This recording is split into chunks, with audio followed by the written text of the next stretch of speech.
Oui, le pays d'Esnay a été évangélisé au IVe siècle par saint Benoît, qui était soi-disant, quand on a dit qu'il était évêque d'Esnay, qui était un disciple de saint Hilaire de Poitiers, évêque de Poitiers.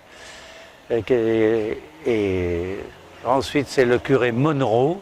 Il existait une église en bois dès cette époque-là de Saint-Benoît, une église en bois qui a été démolie et où on a reconstruit une église romane au XIIIe siècle. Cette église romane, avec l'augmentation de la population, et à l'époque les gens étaient très pratiquants, et elle s'est avérée trop petite et pas en très bon état.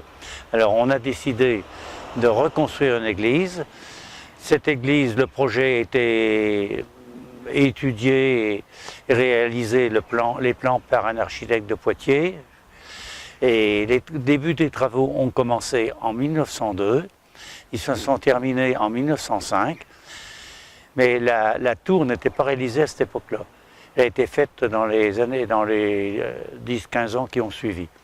Et le premier mariage qu'il y a eu dans cette église était monsieur Moïse Boisard, qui s'est marié, je crois que c'était au mois de janvier. Alors, au cours des années, il y a eu de nombreux travaux de fait, il y a eu des recherches. On a trouvé des sarcophages sur la place actuelle. Lors de travaux, on a trouvé des sarcophages à l'intérieur de l'église qui datent du 7e siècle, d'après les études, les recherches qui ont été faites.